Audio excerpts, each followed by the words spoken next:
Shimmy 3/4, que es uno de los que más se utilizan en danza oriental, y tiene la técnica de las caderas básicas. Todo lo que trabajemos con verticalidad de cadera, en este caso doble 3/4, siempre va a tener la misma técnica de caderas básicas. Un 3/4, que quiere decir que estoy haciendo otros movimientos en 4 tiempos, ¿vale? Por eso se le ha puesto ese nombre. Entonces, ¿cómo voy a practicar el 3/4? Primero en el sitio, luego ya intentaremos practicarlo en sucesivos vídeos caminando. En el sitio, que es importante entenderlo. Lo que voy a hacer son 3 básicas: bajo, bajo y bajo. Bajo, bajo y bajo. Pero en este caso voy a cambiar de peso. Peso, peso y peso. Peso, peso y peso. En el número 3, cuando haga mi tercer cambio de peso, voy a elevar el pie de la pierna que me queda arriba, de la cadera que me queda arriba. Y vuelvo a empezar. 1, 2, 3.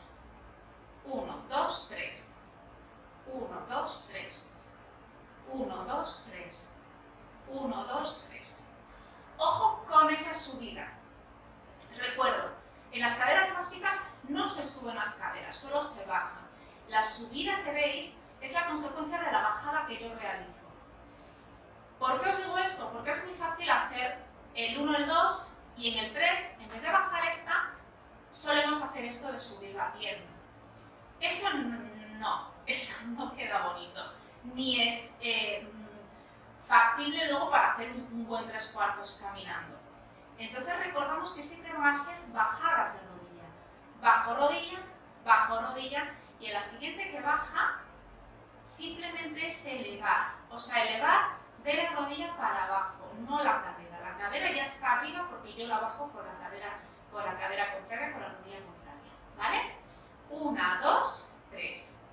1, 2, 3. 1, 2, 3. 1, 2, 3. 1, 2, 3. 1, 2, 3.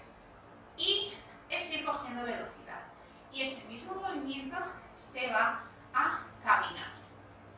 Ya practicaremos un poquito más adelante todos estos movimientos, todas las variaciones que tienen y unos truquitos que a mis alumnas han sabido muy bien para que queden movimientos muchísimo más bonitos y más sencillos, porque a la hora de caminar es un poquito más complicado.